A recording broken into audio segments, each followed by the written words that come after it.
So let's take a closer look at the components inside Battle Hymn Volume 1. This is the Gettysburg scenario, and there are functionally similar but slightly different units and so on for the Pea Ridge scenario.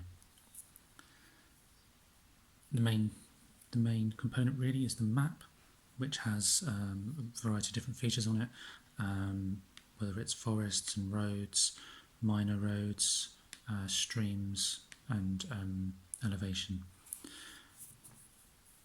The units are represented by these counters, and we have the Confederates and the Union. There are infantry, artillery and cavalry. There are some horse artillery as well, but I believe there's only one of those in the Gettysburg scenario. The cavalry don't feature very much in this first scenario, the Gettysburg campaign. However, when they do feature, they can either be mounted or dismounted, and that will affect things like movement and so on for the cavalry units. The counters themselves have 3 values written on them. There are strength value, which is how effective the unit is in terms of its firepower and so on. Throughout the course of the game, that value will change significantly for each unit. And in terms of combat, that number relates to the number of dice thrown. So this unit will roll 5 dice in combat. The artillery unit here will roll 4. The number in the middle is the modifier for morale checks and to hit rolls and things like that. And the final number is the movement points that the unit has. And each of these terrain features will have a number of movement points required to cross it. So for example, the clear terrain might be 2, to move along a minor road is 1.5, the major roads would be 1, the woods would be 3, and the base terrain can be modified by hexside terrain. For example, the streams and so on would cost extra to navigate that terrain. The units have a stripe on them, which shows you the division to which it belongs to. The division will have a movement counter that will be placed into a cup and drawn out each turn, and the division first appears at a certain point in each of the scenarios, a certain hour of the day, and on the unit that tells you where that unit first appears. And so the first time a unit of the Anderson division appears would be the first time this counter would be seen. However, you may find units from the Anderson division appear across multiple hours, for example.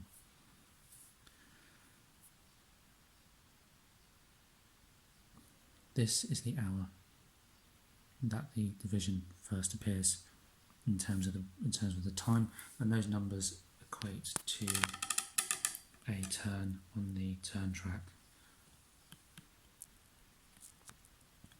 Each turn, each hour of the game, you'll see these counters placed into the cup alongside 1 combat turn for each side. There is no you go, I go, no move then fight then move again. These are movement, these are combat. And while each turn will draw a combat turn per side, that combat turn is at random unless you have the initiative. If you have the initiative, you can remove your combat chit from the cup and decide when to play in each hour that you have the initiative. You do have to always have a combat turn in each hour of the game. As you fight, your strength points will reduce, and as you take hits, your strength points will reduce, and these green tokens show you the number of strength points that you have currently available, and they are double-sided and do reduce throughout the game, and they do reduce quite quickly once combat starts. In addition, you have demoralization counters, and these show how many of your currently available strength points are ineffective. So for example, if we were in a situation where a unit had 5 strength points to start with and then took a hit, they would now be reduced to 4 strength points.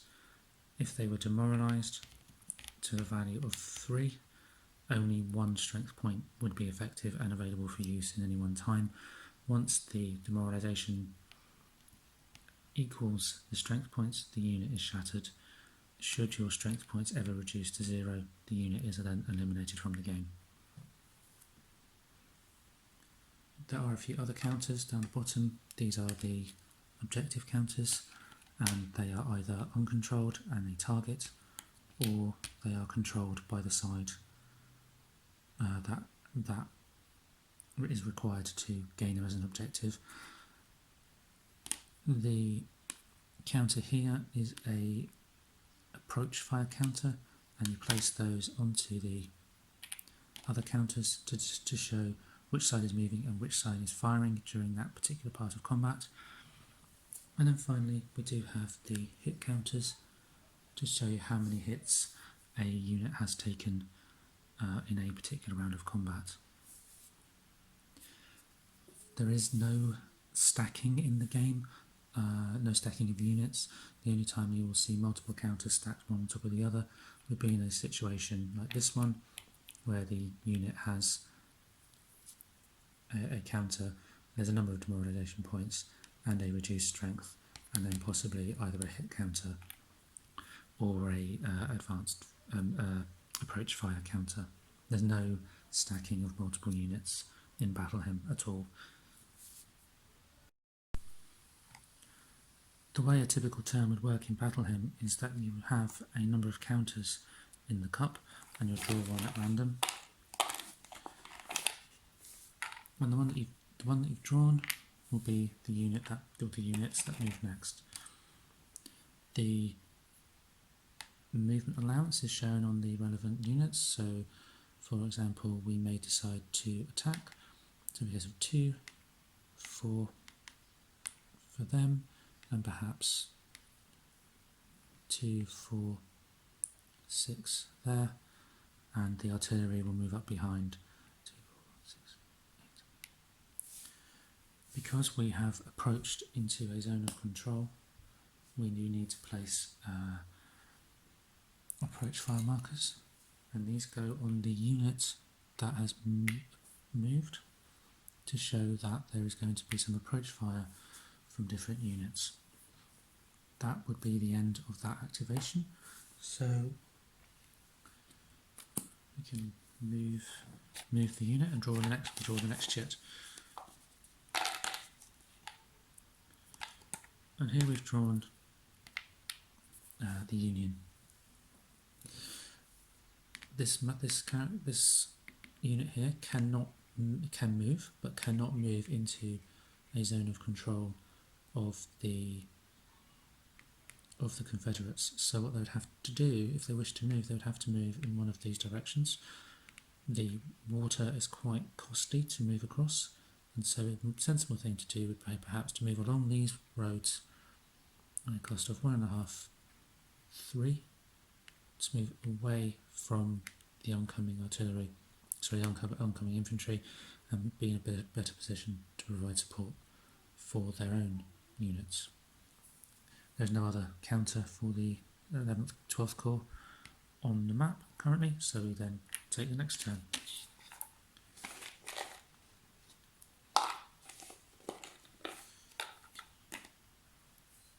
And this time we draw on combat. Any units that are adjacent have to fight. There's no additional moving or manoeuvring or anything like that. You fight in the positions that you currently are in. And in this circumstance, it would be these 4 units here. The first thing that would happen would be any defending cavalry would have the chance to withdraw, although we don't have any here. Then the artillery can bombard if they are within 4 hexes but not adjacent. So this unit could bombard the attacking artillery bombard. So the Muhlenberg artillery could bombard against these guys, and that would then be a case of rolling the number of dice specified here. Should be 4, and we've rolled those. In open terrain, you need to roll 5 or less to hit. However, because we're bombarding at range, we need to take away a number from the to hit roll to account for the fact that the artillery may go wild, which in this case is going to be a distance of 3. We're 2 hexes away, so that's going to be a modifier of -3. So we've now moved from a 5 hit down to a 2 hit, plus 1 for the fact that they are reasonably good shots. So we're now hitting on 3s, and so for our bombardment, we have 1 hit on that unit. What happens here is the defending unit has to make a morale check to see whether or not the hit has done any damage, and it's rolled a 10. That is above the morale limit. Basically, a 1 to 5 is a fail, and a 6 and over is a pass. As it's bombardment, there is no detrimental effect. It basically just misses. The hit goes wild. Nothing much really happens. Then we move to the option for the attacker to withdraw. So if the attacker doesn't like the odds, they can move backwards. That is an option, and that would be a retreat. And if you were to retreat, you would simply move away 2 spaces from the person you are fighting. You won't do that in this case though. Now then you have approach fire. And approach fire is the opportunity for the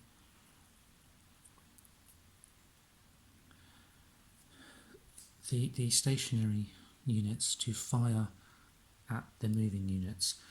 You do not have to be the attacking side or the defending side, and you can have both sides firing approach fire at the same time during the same combat turn. The way this would work is you would fire the dice. You roll the dice as the approach fire, and you would split the dice between those units you are adjacent to. The artillery unit would roll 5 dice at this unit. It would not split any fire because there's nothing else to shoot at the moment. Now, the way approach fire would work is he'd roll the full 5 dice, plus 1 for being a good shot, plus 1 for being adjacent, as he's an artillery unit at canister range, -3 for the fact that the target is moving. So that would be a total of 7 minus 3, so he's hitting on 4s.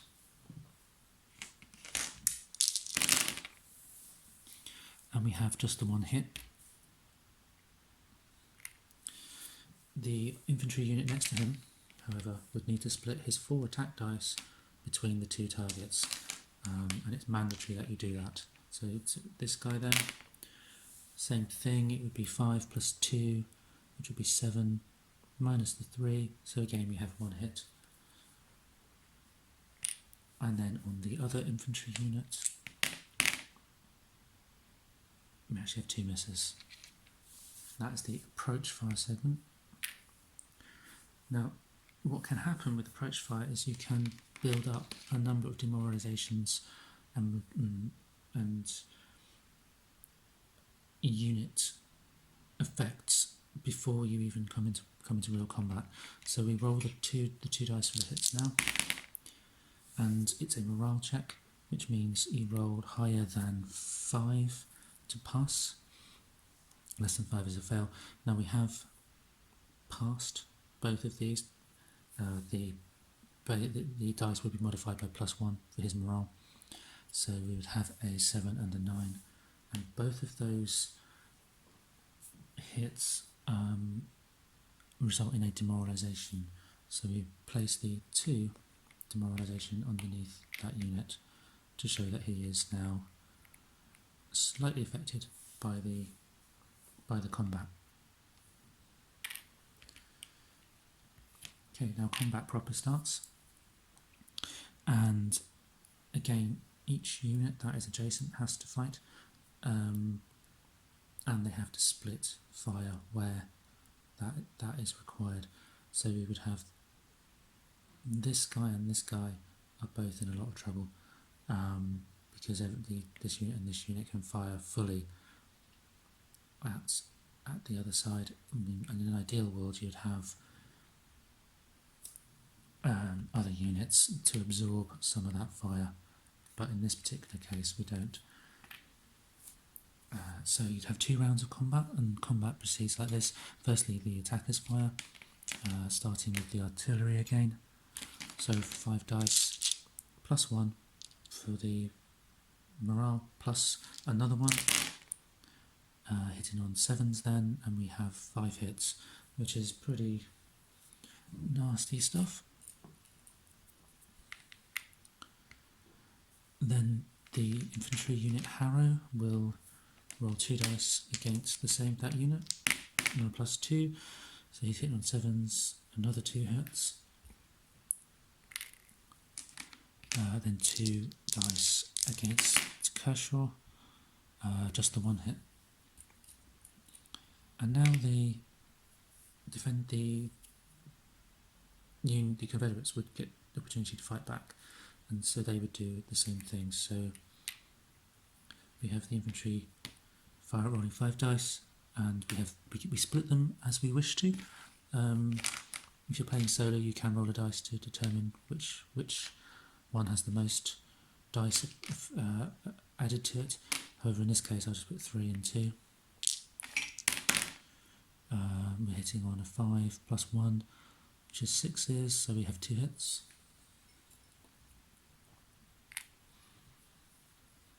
And then 3, again 2 hits.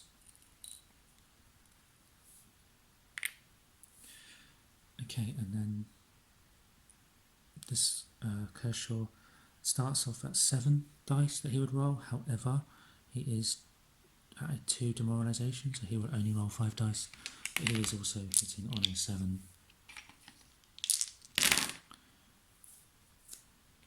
And here we have 3 hits.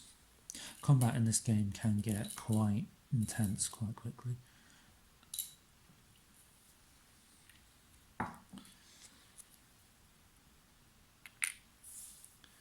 Now, starting with the defender, we would work out the effect of those hits. So beginning with the Kershaw, rolled a 7. That is in a roll of 5, so that would be modified with his +2 to a 9, from 7 to 9, because he's got quite a good unit. So he passes his morale check for that hit, and so he suffers another demoralisation.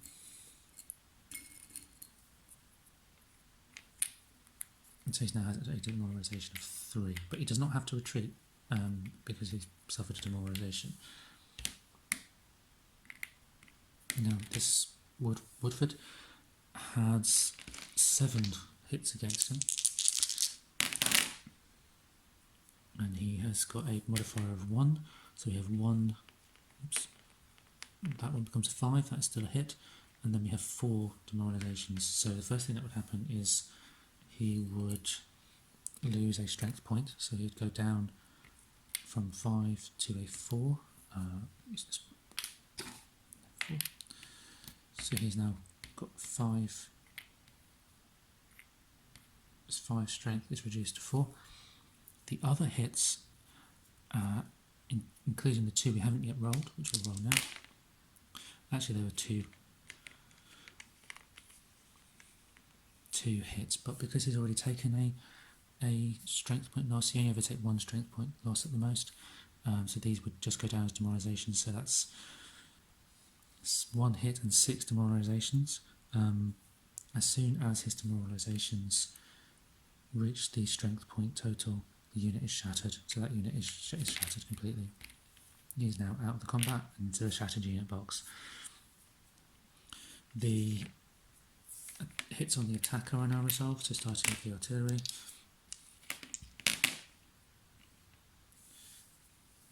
Again, we have a modifier of 1, so hit, that becomes a 3, that becomes an 8, so we have 1 hit and 1 demoralisation. So the demoralisation and a hit. Now, because he has taken a strength point loss from the combat, he has to retreat. And there is a priority to the retreat. He must retreat firstly to an open space where there is no other units and no enemy zone of control. We need to retreat to. If it was a situation where that wasn't possible, if there were units that prevented that, either on his side or a zone of control in this direction, the next option after retreating to clear terrain would actually be to retreat into your own unit, and that can cause a cascade effect because you would need to morale check for him to see whether he would retreat as well. But in this instance he would just retreat 2. And then we check the 5 hits on the other guy.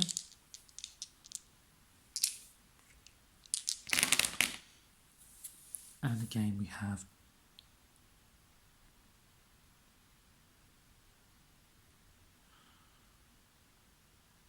morale test, so +2, so that becomes a 3, becomes a 5.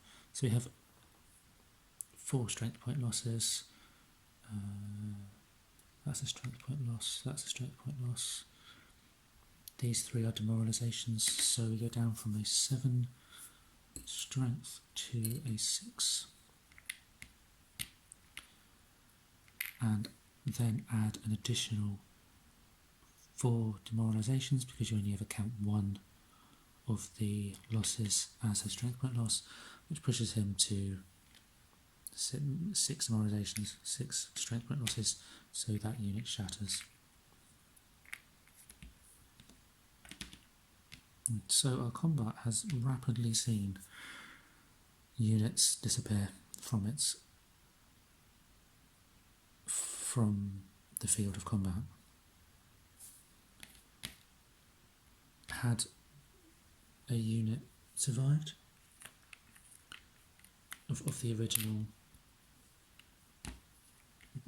belligerents, you would have had a second round of combat.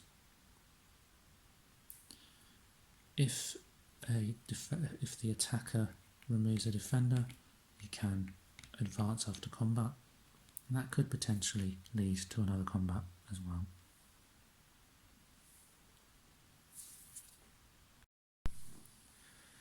Casualties mount very quickly during battle hymn, and there are only 2 opportunities to rally in the full campaign game, and that is the overnight turns at the end of day 1 and at the end of day 2. The way rallying works is you pull the activation chit out of the cup, and then instead of moving units on the map, anything in the shattered box can be subject to a rally attempt. A rally is a roll on the morale modifier system, so a 1 to 5 is a fail, more than 5 is a pass. If you pass, depending on your unit's morale modifier, will show you how many of its demoralised strength points it has recovered. Being in the shattered unit box, all strength points would be demoralised, and so if this was a successfully rallied unit, the modifier of 0 would mean it would regain 1 demoralisation point. So it would come back into the field of combat with a strength of 4 and a demoralisation factor of 3. So really effectively only a 1 strength point unit. It would then need to be placed on the map within 2 of a currently available unit, i.e. not placed during this particular turn, out of line of sight of an enemy unit. So it's quite a challenge sometimes to get these guys back on the board once they have shattered.